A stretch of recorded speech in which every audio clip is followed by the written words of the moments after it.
రక్షణనిచ్చునది, బ్రతుకును మార్చునది, రక్షణనిచ్చునది, బ్రతికింపచేయునది, పూజింపదగినది, బ్రతికింపచేయునది,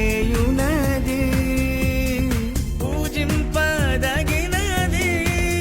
నీకే ఆరాధన, నీకే స్తోత్రార్పణ, నీకే హృదయార్పణ, నీకే నా యేసయ్యా. మహోన్నతుడా నీ వాక్యము ఎంతో బలమైనది, మహాగణుడా నీ ఉద్దేశము ఉన్నతమైనది. ఈ ఎడారిలో ప్రవాహములు, నేను నీ వాక్యమును నమ్ముచున్నాను.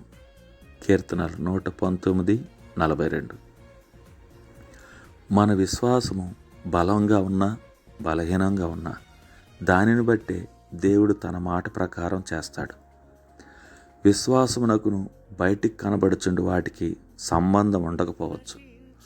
ఉద్రేకపూరితమైన వాటిని విశ్వాసంతో కలిపినప్పుడు మనం దేవుని వాక్యం మీద ఆధారపడుట లేదని అర్థమవుతుంది. విశ్వాసం పూర్తిగా దేవుని వాక్యంపై ఆధారపడుతుంది. దైవవాక్యమును ఉన్నది ఉన్నట్టుగా మనం అంగీకరించినప్పుడు మన హృదయంలో శాంతి కలుగుతుంది. మన విశ్వాసము అభివృద్ధి పొందాలని దేవుడు కోరుతాడు. దానివలన మొదట మన ఆత్మకు, ఆ తర్వాత మన సంఘానికి, పిమ్మట బయట వారికి ఆశీర్వాదం కలుగుతుంది. అయితే మనం మన విశ్వాసమును అభ్యాసం చేసుకొనడానికి వెనుక తీస్తాం.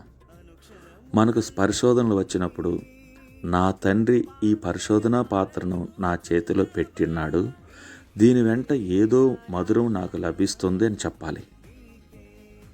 శ్రమలు విశ్వాసమునకు ఆహారం కనుక మనలను మనం మన పరలోకపు తండ్రి హస్తాలకు అప్పగించుకుందాం. ఆయన తన బిడ్డలందరికీ మేలు చేయుట హృదయానందంగా ఎంచుకుంటాడు. విశ్వాసమును అభ్యాసం చేసుకోవడానికి, అభివృద్ధి పరచుకోవడానికి శ్రమలు, కష్టాలు మాత్రమే మార్గాలు కాదు. దైవవాక్యాన్ని బాగా చదివి ధ్యానించడం ద్వారా విశ్వాస అభివృద్ధి కలుగుతుంది. వాక్యంలో రాయబడిన దేవుని గురించిన ప్రత్యక్షత వల్ల మనకు విశ్వాస అభివృద్ధి కలుగుతుంది. దేవునితో నీకు కలిగిన పరిచయాన్ని బట్టి ఆయన ప్రేమగలవాడని నువ్వు చెప్పగలవా? లేని ఎడల ఆయన మంచితనాన్ని, దయను గ్రహించేటట్లు సహాయం చేయమని దేవుణ్ణి అడుగు. ఆయన ఎంత మంచివాడో నీకు తెలుస్తుంది. అప్పుడు నీ విషయమై ఆయన హృదయమునకు ఆనందం కలుగుతుంది.